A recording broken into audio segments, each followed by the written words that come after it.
Bonjour à tous. Je tenais à prendre la parole en cette fin d'année pour faire un peu le bilan de l'année 2020 Fundimo, mais également apporter quelques éléments de projection sur l'année 2021.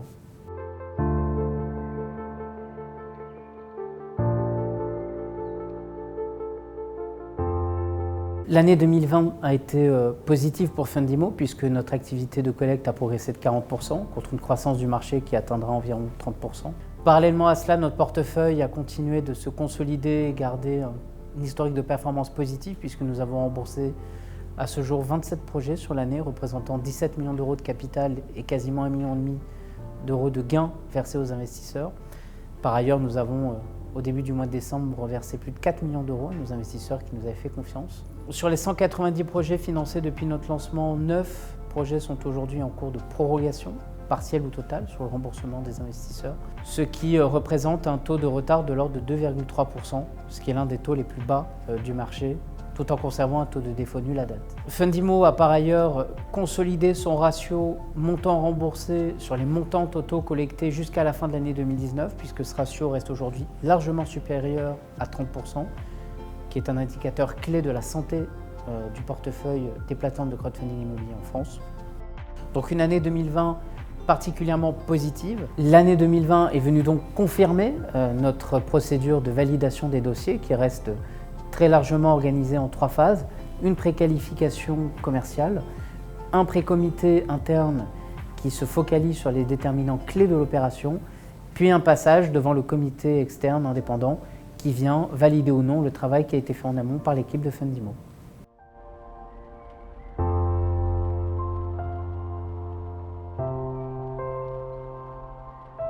Alors tout d'abord, je tiens à rappeler que la durée de collecte elle est fixée préalablement avec notre client opérateur immobilier, ce qui peut effectivement expliquer que des collectes soient plus longues que d'autres. Néanmoins, 2 raisons expliquent très largement ce ralentissement. Tout d'abord, un motif conjoncturel, une frilosité générale s'est installée sur l'investissement grand public en général, pas simplement sur le crowdfunding immobilier. Par ailleurs, beaucoup de liquidités restent aujourd'hui bloquées dans des comptes courants ou des comptes titres, notamment parce que les marchés boursiers ont connu une chute assez significative pendant l'année. Et puis, deuxième raison, stratégique, Fundimo est l'un des seuls acteurs de référence de ce marché qui a choisi de laisser la place aux investisseurs grand public, de mettre le focus sur l'investisseur retail.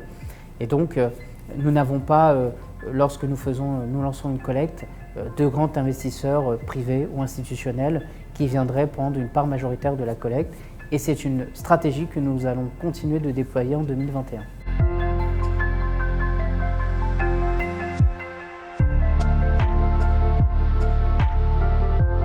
Nous n'avons jamais été confrontés à ce type de situation puisque nous avons toujours versé au moins 100% de la somme attendue par le promoteur immobilier. Néanmoins, nous nous fixons une échelle qui est comprise entre 80 et 105% du montant collecté.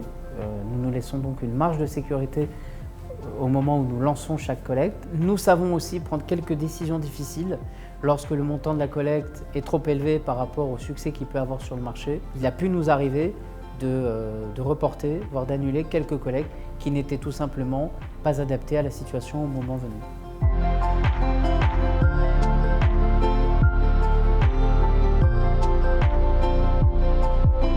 Sur les projets financés avant la crise, globalement, on a commencé à sentir l'impact du premier confinement du printemps dernier jusqu'à maintenant.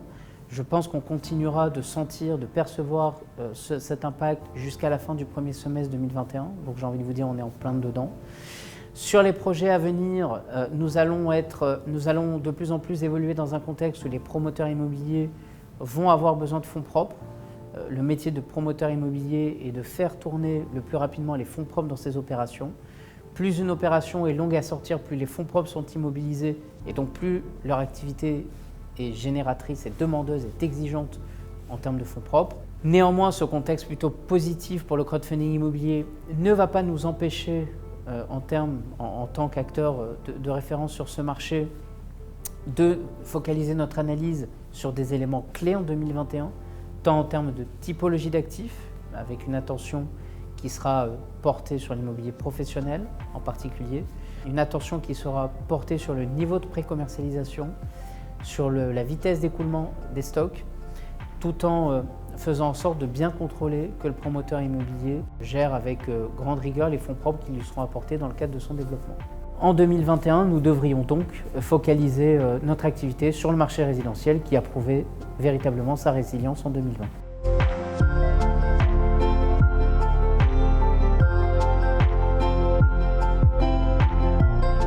Vous l'avez certainement remarqué, Fundimo a lancé la nouvelle version de sa plateforme en octobre 2020, une plateforme qui a reçu un bel accueil de nos investisseurs et je vous en remercie chaleureusement. Une plateforme qui néanmoins nécessairement a besoin d'amélioration continue et de développement de nouveaux services à votre destination, chers investisseurs. L'année 2021 coïncidera avec un plan de développement technique qui est aujourd'hui totalement fixé et bien visé, qui mettra l'accent sur l'automatisation des remboursements, l'optimisation des reportings et spécifiquement une optimisation du processus de souscription pour vous investisseurs. L'année 2021 sera également synonyme de nouveaux produits qui devraient apparaître sur la plateforme. Et à ce titre, j'espère vous les annoncer dès le début de l'année prochaine et peut-être dès le mois de janvier, une excellente nouvelle dans le cadre de notre futur développement.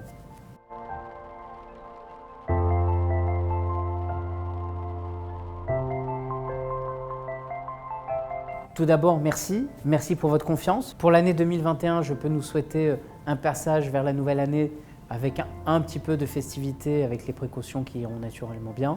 Et puis un passage vers 2021 avec sérénité, avec optimisme et j'espère plein de nouveautés et d'innovations encore à venir.